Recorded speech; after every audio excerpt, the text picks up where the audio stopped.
Assalamualaikum warahmatullahi wabarakatuh. Apa kabar Anda semua? Semoga dalam keadaan sehat. Saya bersama Bung Said Didu mendoakan Anda semua tetap sehat, bukan hanya sehat fisik, tetapi juga akalnya, ya. Ya, Bang Said Didu ya. Penting dalam situasi sekarang ini akalnya sehat ya, Bang Said Didu ya. Ya benar karena ya kalau akal sehat sekarang tapi dibalik, yang berakal sehat dianggap gila gitu. Oke, tapi satu hal yang penting yang saya perlu ucapkan di awal kita bisa ketemu lagi sama Bung Said Didu ini adalah alhamdulillah wa syukurillah. Kenapa? Karena sejak tadi pagi itu email dari pengelola akun-akun FNN, jaringan FNN ya, Rocky Gerung Official, Said Didu Official, Herzubno Point, itu dibajak, dihack, diambil alih oleh orang lain dan akibatnya kita nggak bisa publish konten. Tapi yang diserang habis-habisan itu memang akunnya Rocky Gerung Official karena namanya diganti jadi Iterum, sekarang jadi apa tadi namanya, saya agak lupa, ada digantilah namanya gitu ya. Dan sekarang ini Bang Said Didu juga sudah mulai bisa pulih gitu ya, bisa diaktifkan lagi sehingga kita bisa menayangkan konten ini. Yang belum pulih itu Herzubno Point. Nah, gitu Bang Said Didu. Jadi ini mohon maaf kepada para pemirsa Herzubno Point kalau sampai hari ini belum bisa publish konten. Karena memang kalau Herzubno Point ini menarik nih Bang Said Didu. Itu sudah Ya. di ban sejak 10 bulan yang lalu. Ya. Nah, sudah 10 bulan yang lalu kalau Anda buka-buka lagi di channel Herzubno Point itu sudah di ban sejak 10 bulan yang lalu, yang disebut kata teman saya istilahnya itu shadow ban. Jadi Oh. untuk YouTube, di YouTube-nya nggak ada masalah, tetapi begitu masuk ke Indonesia itu jadi nggak bisa ditonton, kecuali yang sudah subscribe atau dapat share. Kalau Oh. teman-teman di luar negeri bebas nonton Herzubno Point.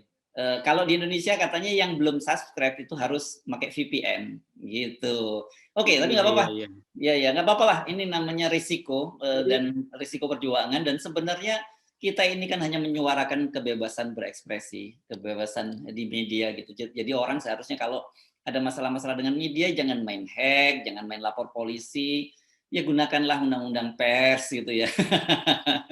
Ada undang-undang pers, ada hak jawab, ada hak koreksi. Jadi semua harus taat pada aturan perundang-undangan. Kita juga taat pada aturan perundang-undangan. Tapi kita lupakan saja itu. Saya mohon maaf kalau Herzubno Point belum bisa publish konten hari ini. Mudah-mudahan segera pulih.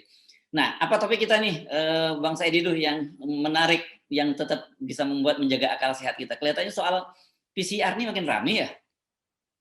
ya saya jadi dengan kejadian tadi bahwa benar-benar apa yang saya kemukakan beberapa hari lalu bahwa kalau Pak Orde Baru jatuh karena tuduhan KKN, korupsi, kolusi dan nepotisme, maka fakta bahwa jaringan media pun mulai sekarang dimasukin.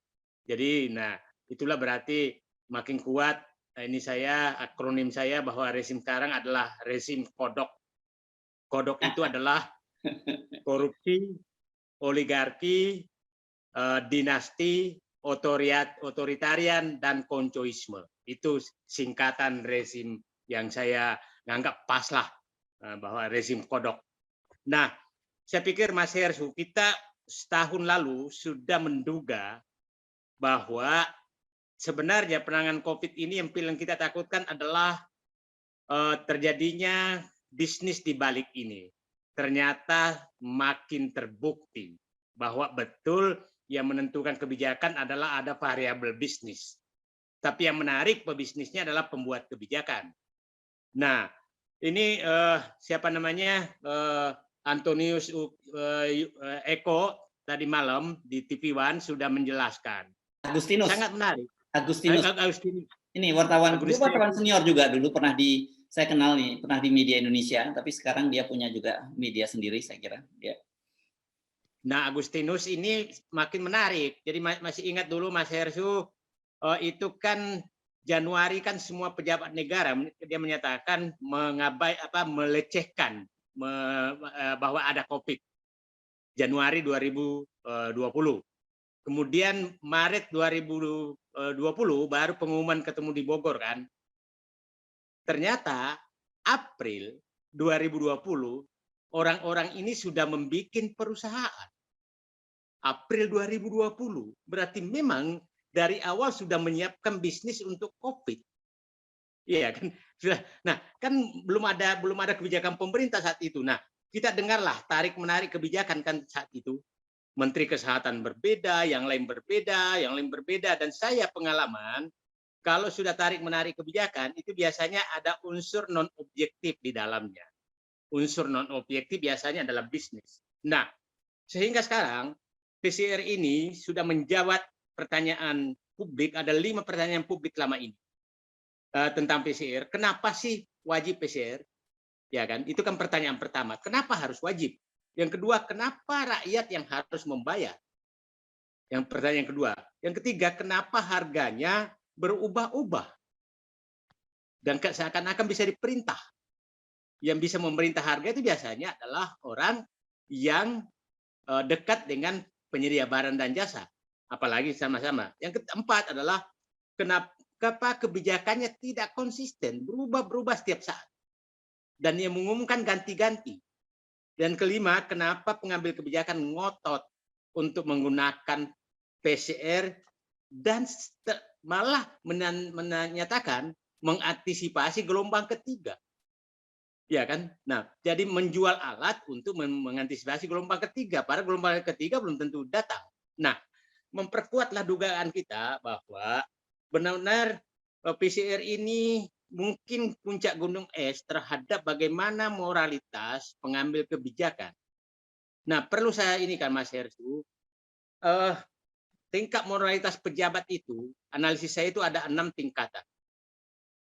Yang paling bagus pejabat itu adalah bahwa orang yang etikanya paling bagus, moralitasnya paling bagus, pertama adalah orang yang tidak mau menggunakan sama sekali fasilitas apapun untuk kepentingan pribadi. Mungkin kayak Umar bin Khattab dulu lah. Mau menyalakan lampu pun nggak mau karena itu lampu milik negara. Oh, itu Ya, Umar bin Abdul Aziz, Bang, bukan Umar bin Khattab. Umar bin Abdul Aziz. Yes. Nah, tapi ya nggak sejauh itulah. Tingkat yang paling bawah adalah dia menggunakan apabila sesuai aturan dan berbisnis sesuai aturan. Keluarganya boleh berbisnis asal sesuai aturan. Itu tingkat bawah. Tapi yang ketiga adalah dia memberikan informasi kewenangannya terhadap bisnis yang ada di kewenangannya kepada saudaranya atau koleganya. Dan dia mendapat atau temannya atau cukongnya dan dia mendapatkan imbalan dari informasi tersebut. Dan yang ketiga adalah dia berbisnis dengan kewenangannya. Berbisnis dalam kewenangannya. Ini banyak sekali menteri pejabat seperti ini. Anaknya yang berbisnis dengan kewenangannya. Yang kelima adalah membuat bisnis dan membuat kebijakan untuk meluncurkan bisnisnya, untuk melancarkan bisnisnya. Itu yang kelima. Yang paling jelek tingkatan keenam moralnya adalah membuat bisnis dan membuat aturan untuk memanfaatkan kondisi bencana yang dialami masyarakat. Nah, saya pikir ini tingkat moral paling rendah. Jadi saya mohon maaf, siapapun pengambil kebijakan yang berbisnis memanfaatkan bencana, baik menyuruh rakyat membayar atau menggunakan APBN, maka itu adalah menurut saya, mohon maaf, perbuatan biadab. Itu moralitas terendah. Itu. Nah, itu kita kira Mas Hersu, saya lihat dan perlu kita ini sekarang, Mas Hersu, sekarang dengan kejadian PCR ini, maka kita harus menelusuri juga antigen. Siapa tahu modusnya sama. Yang kedua adalah vaksin, termasuk vaksin berbayar. Yang ketiga, pengadaan alat kesehatan yang dilakukan oleh seluruh lembaga, kementerian lembaga selama COVID ini. Nah, yang ketiga adalah dana pemulihan ekonomi nasional. Karena biasanya kalau sudah ada salah satu pengambil kebijakan berbisnis, maka yang lain juga harus bagian. Jadi siapa tahu COVID ini seluruh kekuasaan sudah mendapat bagian dan membagi-bagi. Anda berbisnis di Alkes, nah Kemarin salah satu dokter menyatakan, bayangkan rumah sakit atau laboratorium itu kenapa harga PCR mahal, karena dia diberikan alat dan alat itu semacam disewa dan sewanya mahal sekali, sehingga kalau dia tidak menyewa milik sendiri hampir setengah harga. Dan tadi malam juga dokter sudah menyatakan harga 495.000 itu kosnya sebenarnya paling ini 200.000, jadi 50% untungnya.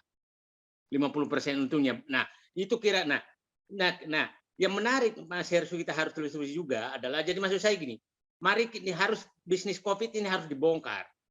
Nah, coba gini Mas. Sekarang kita tahu banyak sekali vaksin-vaksin yang gratis dari berbagai negara. Dan tapi ada vaksin berbayar. Nah, problemnya vaksin berbayar itu dari mana sumbernya? Kan tidak pernah membeli vaksin. Siapa tahu vaksin hibah dari negara lain dijual. Nah, itu juga harus ditelusuri. Nah, contoh saja juga pembelian kalau nggak salah negara lain itu membeli vaksin Sinovac itu $3 sampai $4. Indonesia Bio Farma membeli $11. Itu juga harus ditelusuri. Siapa yang membeli seperti itu? Jadi menurut saya ini harus ada audit investigasi ke semua bisnis yang terkait dengan penanganan COVID. Itu Mas Hersu. Oke, saya balik sedikit ke soal PCR dan bisnisnya para pejabat tadi ya. Kebetulan saya mengikuti itu perdebatan antara Agustinus Edi dengan staf khusus Menteri BUMN ya, Arya Sinulinga yang di studio menyatakan bahwa beban kami ini sangat berat begitu ya. dan dia menyatakan bahwa itu urusannya adalah yayasan gitu. Jadi itu ada semacam, jadi kalau yayasan itu bukan berbisnis gitu. Kan argumennya begitu tuh, Bang Saidi dong. Ya. Jadi ada pertanyaan menurut saya, sudah punya yayasan, katanya nggak mau berbisnis, kenapa membentuk PT? Yayasannya aja langsung membagi kalau memang ada keinginan membantu pemerintah, ya kan? Kita harus ingat Mas Hersu. Tapi yang menarik kan Agustinus juga kan membuka bahwa bikin surat utang kan bulan Juli puluhan miliar kan. Nah, yayasan itu ada berbagai cara, Mas. Memang untuk kemudian bisa juga untuk pencucian pajak. Jadi perusahaan lain membawa ke sana untuk mencuci pajaknya. Saya kan, nah, padahal di sana yayasan ini berbisnis gitu loh. Jadi menurut saya ini harus dibuka supaya berikutnya jangan menjadi modus. Atau siapa tahu ada modus lain yang sudah sangat terjadi karena saling membagi maka saling menutupi. Yang perlu kita curigai juga Mas Hersu, kenapa sih ngotot sekali memasukkan di Undang-Undang Nomor 2 Tahun 2020 tentang COVID bahwa pejabat tidak boleh dipidanakan selama punya itikat baik. Nah, perlu saya jelaskan di sini, Mas. Kita harus tahu ada namanya good governance, ada good corporate governance. Good governance tidak mengenal itikat baik, tidak mengenal. Karena itu uang publik. Nah, uang publik itu harus dijaga walaupun niatnya baik, tapi kalau Anda salah, maka Anda tetap dihukum. Yang berlaku itikat baik itu adalah di perusahaan. Kalau sudah beritikat baik dan rugi, itu nggak salah.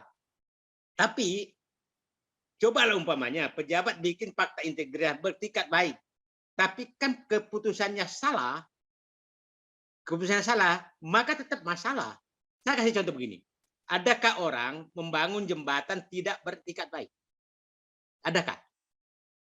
Kalau jembatan itu dibangun sembrono dan runtuh dan orang mati, apakah yang pembuatnya bebas pidana? Oke, itu pertanyaan yang paling dasar bahwa tidak boleh digunakan itikat baik itu membebaskan orang dari tuntutan pidana apabila terkait dengan publik. Contoh tadi jembatan. Artinya sebenarnya beginilah, supaya nggak perlu terjadi perdebatan, nggak perlu kemudian fitnah gitu ya, karena ini udah terbuka pada publik bahwa ternyata betul perusahaan itu dimiliki saham-sahamnya yang terafiliasi dengan Pak Luhut, dengan Pak Erick Thohir dan sejumlah pejabat lain gitu ya. Meskipun Ya. mereka menyatakan bahwa itu adalah untuk kepentingan sosial dan sebagainya, jalan yang paling aman menurut saya memang diaudit ya. Dengan begitu nggak muncul lagi fitnah. Audit itu dan auditnya harus akuntan yang independen gitu. Dengan begitu kita sama-sama kemudian ketika dibuka pada publik jelas loh gitu persoalannya seperti apa. Ini berkaitan dengan perusahaan itu. Tetapi satu soal yang soal moral tadi, mengapa menjadi pertanyaan itu juga susah dijelaskan itu kalau Anda menanyakan kenapa mesti bikin PT kalau Anda mau lembaga sosial kan gitu. Bagi saya Mas Hersu, itu ada dua hal, itu masalah hukum. Tapi bagi saya, seorang pejabat publik yang sudah berbisnis di bidang kewenangannya, kita tahu kewenangannya, itu di depan saya tidak ada lagi nilainya, walaupun dia bicara apapun. Karena saya bisa ibaratkan, Anda berwudu itu kena najis, mau seember sama setitik, itu tetap membatalkan wudu. Itu ini saya kepada pejabat publik. Jadi kalau hanya menyatakan sedikit kok, ya itu najis. Jadi pejabat publik yang berbisnis dengan kewenangannya itu adalah sudah kena najis dan wudunya sudah batal. Ya. Itu. Ya, dan apalagi kemudian ada tadi malam argumentasinya bahwa kami ini betul-betul kerja keras, bebannya berat dan sebagainya. Ya itu kan siapa yang kan Anda ketika jadi jabatan publik itu Anda justru banyak juga yang melakukan lobby untuk mendapatkan jabatan itu ya. Jadi sekarang kalau dan juga dibayar oleh negara kan, bukan gratis loh bekerja itu kan. Ya, yang lucu itu adalah menjelaskan pekerjaannya sebagai pejabat publik sementara bisnisnya kan pribadi. Nah, yang menarik ini adalah jubir-jubir kementerian muncul, padahal itu masalah pribadi. Jadi bayangkan jubir kementerian itu kan dibayar oleh negara. Betul. Menjelaskan, menjelaskan untuk kepentingan pribadi itu kan nggak lucu gitu loh. Itu nggak kena gitu. Jadi ini mereka ini jubir pribadi atau jubir negara, kementerian, lembaga gitu. Ya. Oke, jadi berkaitan PCR ini, menurut Anda apa yang harus dilakukan? Walaupun kebijakan ini sekarang dibatalkan ya, dan kita tahu dari laporan-laporan media ini bakal banyak regen dan barang-barang yang berkaitan dengan PCR itu yang bakal kadaluarsa ya. Ya, saya pikir kita bersuara, publik bersuara, ya biarkanlah uang setan dimakan jin. Itu.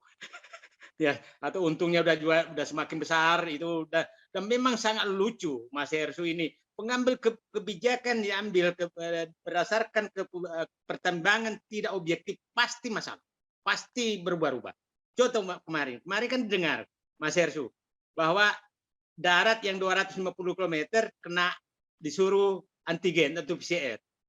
Apa urusannya? Jadi saya kasih contoh begini. Saya bilang, umpamanya 250 km Jakarta tuh Brebes. Brebes umpamanya level 1. Tapi karena 250 km, maka kalau Jakarta, di sana nggak ada wabah, harus PCR. Bogor atau Depok, yang jaraknya 10 km dari Jakarta.